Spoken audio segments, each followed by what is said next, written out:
উদ্দেশ্য হলো স্বাধিকার প্রতিষ্ঠা।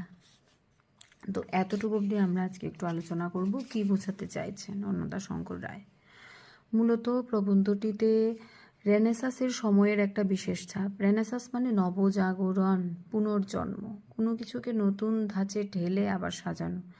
যখন মধ্যযুগীয় সেই ধর্মীয় সংস্কারের আবরণ থেকে মুক্ত হয়ে মানবতাবাদ হয়ে উঠেছিল মূল কথা। এই রেনেসাসের সূচনা হয়েছিল ইতালিতে, কিন্তু সেটা শুধুমাত্র একটা সময় আর ইতালিতে সীমাবদ্ধ থাকেনি, তার প্রভাব ছড়িয়ে পড়েছিল সমগ্র বিশ্বে, এবং সেই সময়টার কথাই মূলত প্রাবন্ধিক অন্নদাশঙ্কর রায় কিন্তু তুলে ধরেছেন।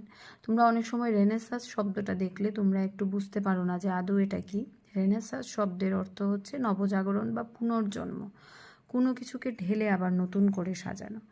ধরো আমি আরেকটু বুঝিয়ে দিই, যেমন এখনকার দিনে কি রেনেসাস নেই, নবজাগরণ নেই? অবশ্যই আছে। আমরা যদি দেখি একটু, ধরো কিছুদিন আগে যেমন এফবিতে একটা পোস্ট আমি দেখেছিলাম, যেখানে দেখাচ্ছে মেয়েরা তার 2-3 বোন মিলে তার মা বাবার সৎকার করছেন, শ্রাদ্ধ করছেন।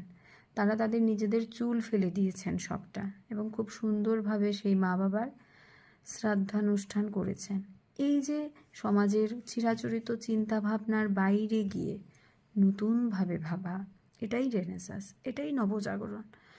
সেটা যখন বৃহৎ পরিসরে তার প্রভাব ফেলে, তখন সমাজে একটা পরিবর্তন আসে।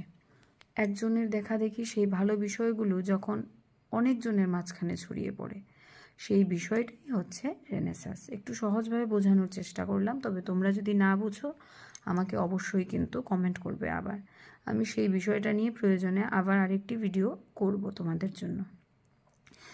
এবার তিনি বোঝাতে চাইছেন, যেখানে তিনি যুগ জিজ্ঞাসা প্রবন্ধে বারবার বলেছেন মানুষকে যুগের সঙ্গে তাল মিলিয়ে তাকে আধুনিক যুগের যে বৈশিষ্ট্য সেগুলিকে গ্রহণ করতে হবে।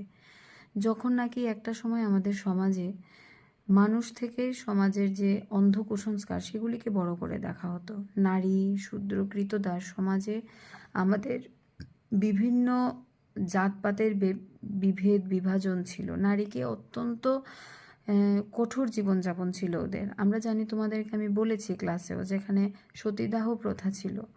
একটা জ্যান্ত মেয়েকে স্বামীর মৃত্যুর পর চিতায় নিয়ে সেই চিতার আগুনে জ্বালিয়ে মারা হতো। বাল্যবিবাহ ছিল, কুলীন ব্রাহ্মণদের সঙ্গে খুব ছোট অল্প বয়সী মেয়েদের বিবাহ দেওয়া হতো। এই যে কুসংস্কারগুলো, বিধবাদের জীবনের অকথ্য যন্ত্রণা, লাঞ্ছনা, এগুলি থেকে বের করে এনেছে